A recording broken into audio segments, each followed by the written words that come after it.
Çmimi i Deri i Kombit, i akorduar nga ana presidentit të Republikës pak kohë më parë për ish peshqritësin kampion dhe rekordmen absolut të Shqipërisë, shkodranin Faruk Kalleshi, mlodhi në një takim festiv të organizuar në qytetin e Shkodrës, ish kolege shtangist, trajner, drejtues të sportit, shok, miq e dashamirë të familjes Kalleshi, të cilët përmes edhe spektaklit të ofruar nga artistë të zgjedhur të skenës shqiptare, uruan kampionin e madh Kalleshi për sukseset e arritura. I pranishëm në këtë takim festiv ka qenë edhe ish presidenti i Republikës, Bamir Topi, i cili përcolli vlerësime maksimale ndaj kësaj figure të shuar sportive. Ndjem vërtet i gëzuar që ndodhem këtu midis jush në këtë qytet historik, në këtë qytet të traditës qytetare, në këtë qytet ku historikisht kanë dalë me shumicë talente në botën e kulturës, të artit, të sportit.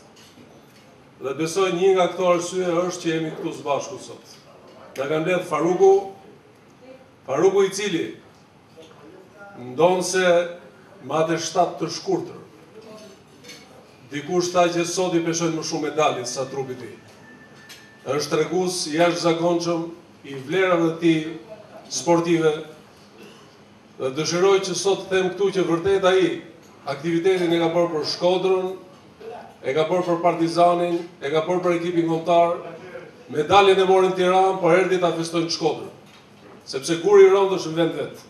Fituesi i çmimit Deri i Kombit, Faruk Kalleshi vjen pas një karriere të pasur sportive në vite, qoftë me Vllaznin, Partizanin dhe ekipin ton përfaqësues. Ai është përfaqësues i një brezi të shkëlqyer peshqngritësish, që ka nxjerrë Vllaznia në vite, ku së bashku me të kanë spikatur edhe emrat e Asim Belinovës, Nikolin Qyrsaçit, Esat Ademit, Genc Barkiçit e të tjerë, për të mbritur deri tek brezi më i fundit. Edhe ky po aq i suksesshëm ndër të cilët veçohen Erkan Çerimaj, Giulio Proni, apo edhe talenti 17 vjeçar Emanuel Lushi.